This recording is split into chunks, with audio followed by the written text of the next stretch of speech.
All right, everybody. Welcome to another season of Dots. So today we start with Laura Sanità, who has recently transferred universities to Bocconi in Milan. As she says on her website, I moved back to Italy, back home. So she was previously in the Netherlands in TU Eindhoven. Before that, she spent many years in Waterloo. And before that, she had her doctoral degree. Oh, she had a postdoc actually. Well, before that, she had a world trip, which you can find on her website. In between that postdoc and her assistant professor position, the postdoc was in the EPFL, and she did her doctoral degree at Sapienza in Rome. So her research interests include network design, the Simplex method, approximation algorithms, and operations research in general. She's been organizing lots of events. Recently, a wonderful one that I attended, IPCO in Eindhoven. She's also organized a Hausdorff trimester research program in discrete optimization. So many, many exciting things. And lots of awards, such as, for example, the NWO Video Award from the Dutch Research Council, which is very prestigious, and the Discovery Accelerator Supplements Award in Canada, and others that I won't mention. She's been the chair of several program committees, and she's also the associate editor for mathematical programming, discrete optimization, and OR operations research letters. So without further ado, Laura, we're all excited to hear on this really important topic for all of us. Thank you very much. Thank you very much for the nice introduction. It was really too nice. And thank you for inviting me. It is actually a great pleasure to kick off the new season of the discrete optimization talks. So this talk is going to be about a central topic in discrete optimization, and in particular about the Simplex method. So the Simplex method, it's a very popular algorithm that regards solving linear optimization problems or linear programming. So, I mean, I imagine you are all well familiar with it, but anyway, linear programming is concerned with the problem of maximizing or minimizing a linear function of d variables subject to a finite set of linear constraints. So we are pretty much used to state linear programs in this form. Here we have a finite set of linear constraints in matrix form, maybe ax less than or equal to b. And we would like, in this case, for example, to maximize a linear function on the form C transpose X. Okay, so linear programs are actually very easy to state, yet are very powerful to model a lot of optimization problems, like, flows in graphs, assignments, stable matching, and many, many more. So what can we say about algorithms for solving linear programs? Well, probably the most popular one, at least the first one that probably many of us as undergrads have encountered, is the so-called Simplex method, which was invented by Danzig in 1947. And what I like about the Simplex method is that it's very combinatorial in nature. And actually, it is kind of an intuitive algorithm if we try to explain it, for example, on a two-dimensional example on bounded feasible regions, so polytopes. So in this talk, I will mainly talk about polytopes, so bounded feasible regions. So if we have a feasible region represented here, like in this blue set, which is a polytope, and we are actually going to maximize, for example, a linear function that is this red line over here. What we are actually doing, we are pushing this linear function in one direction until we still have intersection with this feasible region. And so intuitively, in this case, it's not too difficult to realize that an optimal solution can be found at one of the extreme points of the polytope, so one of these corner points. So the Simplex algorithm idea, intuitively, is the following. It kind of starts with an initial feasible solution, which is an extreme point solution, so a corner point. That's how it gets. Actually, can reduce the problem of getting an initial extreme points. Again, can be casted as an LP. But anyway, modulo details, assuming you have an initial extreme points, the idea of the Simplex algorithm is simply to actually moving to an adjacent improving extreme points if this is not optimal. So essentially moving along this direction and then this direction, and then this direction until an optimum is found. So, of course, at the given steps, we might have several possibilities to move towards an extreme point that is improving. So in this case, at the beginning, we could have gone here, or we could have gone here. So the path that the simplex algorithm follows, so this red path, clearly depends on how we select an improving extreme point. And this is actually known as a selection according to a pivoting rule. So answering the question, how do we choose the next improving extreme points, is actually what people refer to as a pivoting rule. And okay, so during the past years, many pivoting rules have been proposed in the literature, and I mean there are too many to be listed in just one slide. But let's say that for the ones that at the end people managed to analyze, well, for each of them, at a certain point, people came up with some family of instances that actually show a worst-case superpolynomial behavior for the simplex algorithm. So the number of steps that the simplex algorithm needs to do to reach an optimal solution according to this rule turn out to be superpolynomial. So is there a polynomial pivoting rule? So is the simplex algorithm admitting a variant that would be polynomial? Well, unfortunately, after more than 70 years of using and studying this algorithm, we still do not really know the answers. Now, of course, solving linear programs can be done in polynomial time, not because of the simplex. We don't know that this, at least yet, but because of other algorithms like the ellipsoid methods or the interior points.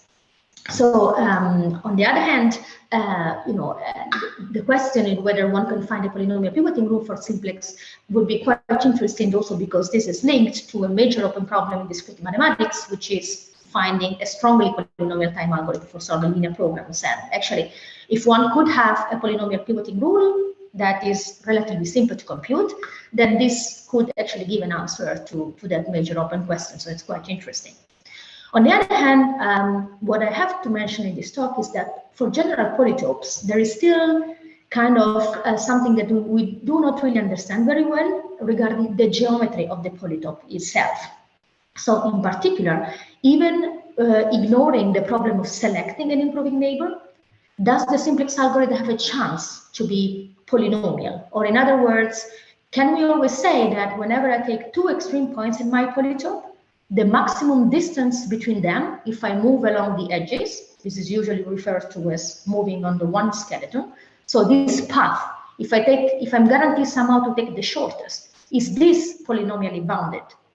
And actually, this is still an open question, which right now is referred to as the polynomial Lie conjecture. So this is actually the open question of whether the maximum distance between two extreme points of a d-dimensional polytope with m facets can always be bounded by a polynomial function of nd.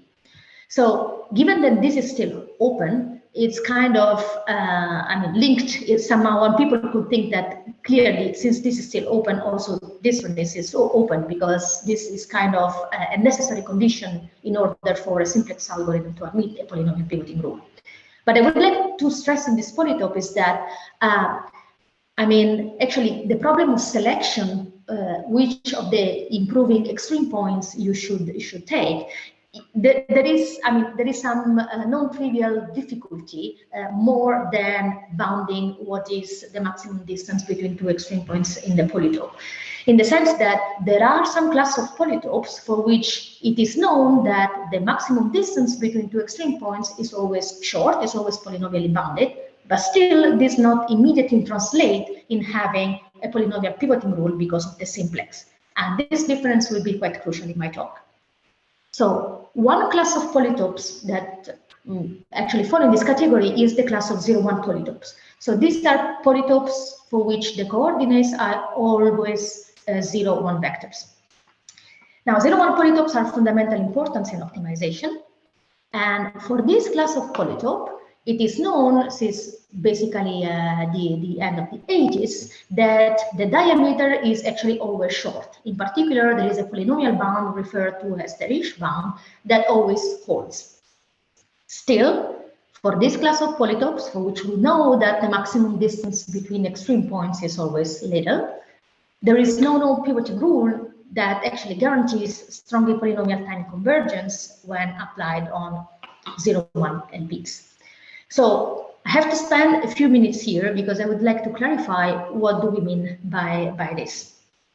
So if I have an LP, which is defined on a 0, 1 polytope, so once again, for which the feasible region, if I look at the extreme points, they all have 0, 1 coordinates. So paths of strongly polynomial length to an optimal solution on the one skeleton, so again, by moving along the edges, well, we can construct that from any augmentation oracle. So whenever we have an oracle that given a point gives us an improving one, then actually it's known since the 90s how to use this as an oracle to construct paths of strongly polynomial length to an optimal solution on this one skeleton. Now, the reason why I say that these strong paths do not naturally translate into pivoting rule is because when talking about the simplex, there is a crucial issue that comes into play that actually does not really translate a path on the one skeleton into a pivoting rule with the same number of steps. And this crucial issue is actually degeneracy. So I will spend a few more minutes to go back to the simplex algorithm and try to give a clear idea of how degeneracy is going to play a role here, because this is going to be crucial to define the results. So suppose to have an LP, which the feasible region actually corresponds here to this pyramid. Okay, so suppose that there is some function that we are optimizing over this pyramid, and suppose that the simplex algorithm starts with these initial extreme points and moves, it does some pivots and moves to these extreme points, which is the optimal one, according to this path on the one skeleton of this polytope, so on this graph. So suppose that this is the path that we follow. Well, one could think that since this path is length 2, for the simplex algorithm, it requires 2 actually pivots to go from these extreme points to these other extreme points. Now, the point is that the simplex algorithm, what we mean by pivot for the simplex algorithm is actually the following. So the simplex algorithm is going to store, let's say, or record these extreme points by considering a minimal set of tight inequality whose intersection gives us these extreme points. So, for example, here we have the inequality that corresponds to these facets, so let's say A, then the inequality that corresponds to this facet here that we call B, and the inequality that corresponds to these facets over here that we call D. And so you can see that this extreme point is given by the intersection of these 3 tight inequality. That's how the simplex algorithm is going to remember it. It will remember these extreme points and the intersection of A, B, and D. Similarly, if we look at these other extreme points, which is where the simplex algorithm wants to go, he will remember these extreme points and the intersection of this inequality C, E, which is this over here, and A, which is again the base of this pyramid. Okay, now when the simplex algorithm starts from here, in order to follow this path, actually in each step is going to replace one tight inequality with another one. So moving along this edge for the simplex algorithm means keeping the inequality B and the inequality D tight and replacing A with something else. And in particular, when we move along this direction, we can replace A with either C or E. So suppose that we actually replace A with C. So now we are at this extreme point that the simplex algorithm remembers has the extreme points given by the tight inequality B, D, and C. Now you see that after we do one move in this direction, which is one pivot, after we do one tight inequality exchange, now in order to go to these other extreme points, we will still have to do 2 exchange because only C is in common, but we need to replace B and D with E and A. And in fact, so what is happening here? What is happening is that although this is an edge direction in the polytope, the simplex algorithm in this moment does not see this edge direction over here. So the direction that are visible according to the simplex method at this point, are the direction in which we are coming from, this one, that corresponds to move by keeping B tight and D tight. Then we have this direction over here that corresponds by moving by keeping B tight and C tight. And then we have a direction that corresponds to keeping C tight and D tight, which is a little bit difficult to draw here, but it's basically a direction like, imagine of this form, in which you cannot actually move by a positive amount because you will go outside of the polytope. But this is the direction that the simplex algorithm sees. So this is what is called the degenerate direction. So actually, the simplex algorithm at this point, in order to move on this path, would have to choose this degenerate direction. And this corresponds to stay in the same extreme points, but still doing one pivot in terms of exchanging of tight inequality. And at this point, now finally, this directions becomes visible, and so you can replace actually the inequality D with the inequality C. So we have a path of length 2 here, but the simplex algorithm is going to do 3 what is called basis exchange. So exchanges of this tight inequality, we have to do this 3 times. Now, so this is to show that if you give me a rule that gives me a short path on the one skeleton of the polytope, this still might require more than that many steps for the simplex algorithm in terms of basis exchange, so in terms of really pivots for the simplex algorithm. Now, having a rule that has a polynomial number of degenerate or the polynomial number of pivots in general is basically as difficult as solving the linear programs. And for general polytopes, one always ignores degeneracy by perturbing a little bit the right-hand side of the polytope. But when we talk about 0-1 polytopes, I mean, if you perturb a little bit, then you don't have a 0-1 polytope anymore. So if you want to exploit the fact that the polytope is 0-1, then you have to be a little bit careful, and then you have to take into account the issues of degeneracy. So since, as I said, resolving degeneracy is as complex as resolving LPs in general, one could actually start with a first step that corresponds to maybe ignore the number of degenerate pivots in terms of I don't want to count how many I do, but still I would like to address this question. Can you give me a pivoting rule that guarantees a strongly polynomial number of non-degenerate basis exchange for the simplex algorithm of 0-1 LP? So again, I know that there are rules that tell me which neighboring extreme points I have to move on in order to have short paths, but on the one skeleton. But I would like now to have a rule that tells me exactly which tight inequality I have to exchange, and I would like to be guaranteed that with this rule, I'm going to follow a short path on the one skeleton. So I'm really looking at the number of basics exchange. This is really important.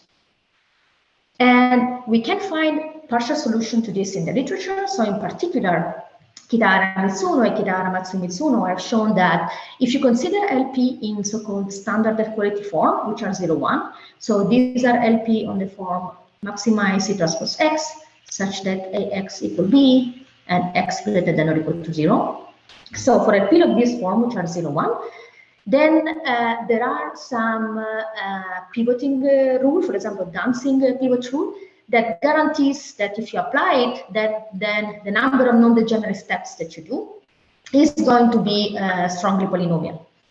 So, but the number, I mean, but not all LP, 0-1 LP can be represented in standard equality form. So this does not really imply a result for all possible 0-1 LP.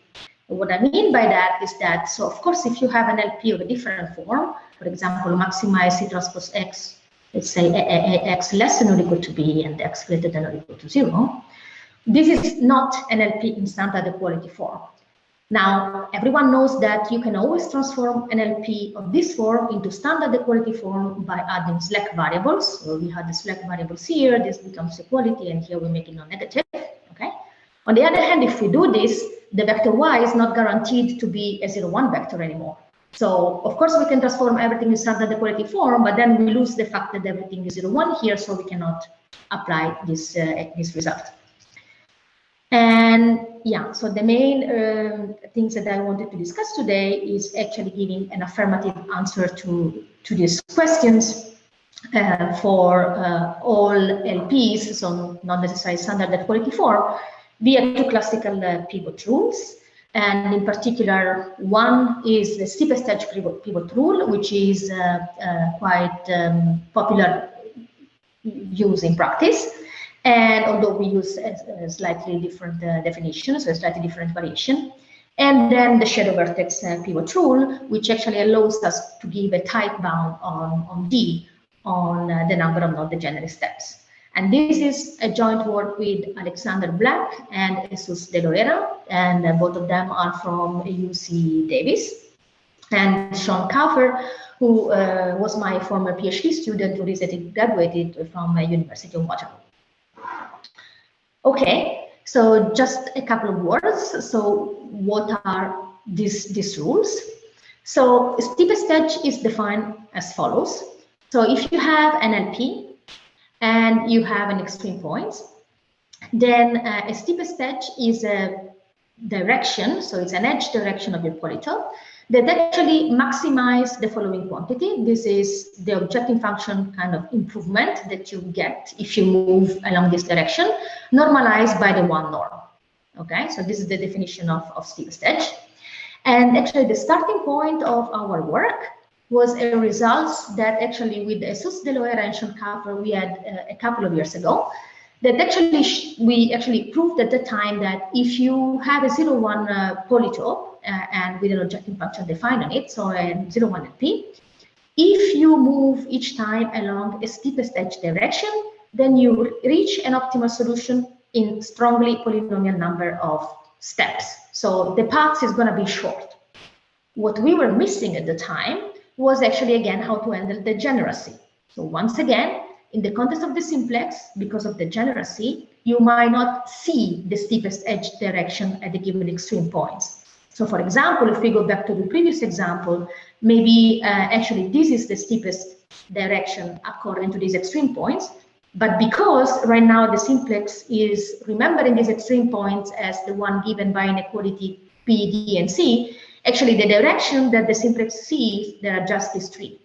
These two and then this kind of degenerate one, so you might not see this direction over here.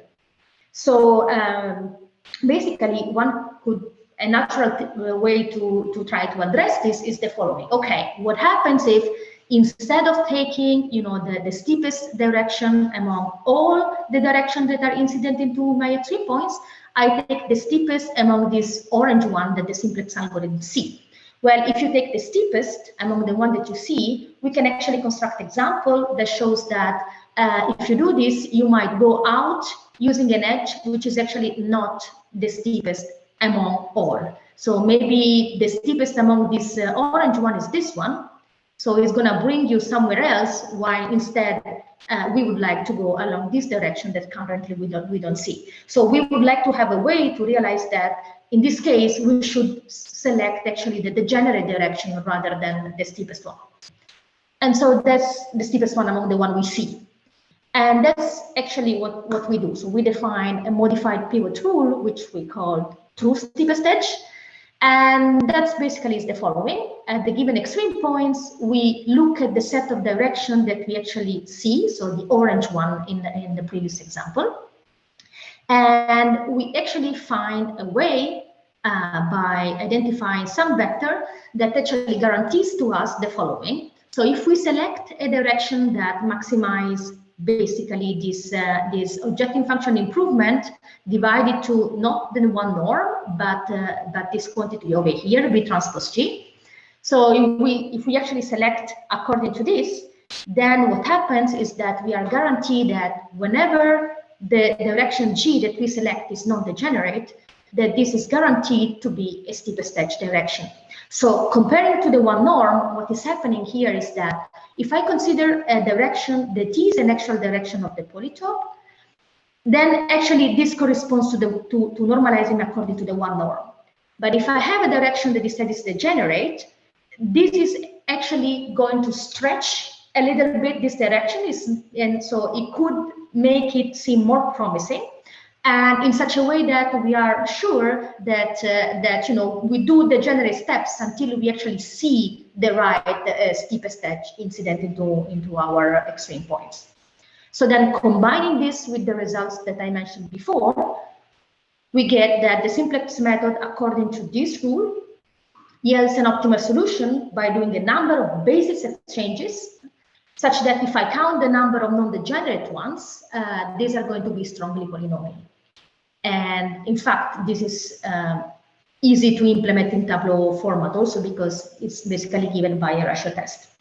So long story short, there was a previous result showing that for 0,1 LP, if you move along the steepest edge direction, you reach an optimal solution with a short path. This is a way to give you basis exchange, so tight inequality exchange, that actually guarantees to you that you follow this short path. Yeah, now really 2 minutes just to mention the shadow vertex. So here we get a strongly polynomial bound, although we did not really try to optimize and the bound is kind of not super nice. Instead, with the shadow vertex rule, we actually can get a bound that is essentially tight because it's essentially D. So shadow vertex rule in the past years have had key roles in actually having fantastic results about the average complexity of the simplex method. So just to give a brief intuition about it, so the intuition is the following. It's supposed to have an LP and to have an extreme point. So once again, the shadow vertex rule also makes the use of a nice, well-defined auxiliary vector V. So in particular, the key point is to take an auxiliary vector that we call V.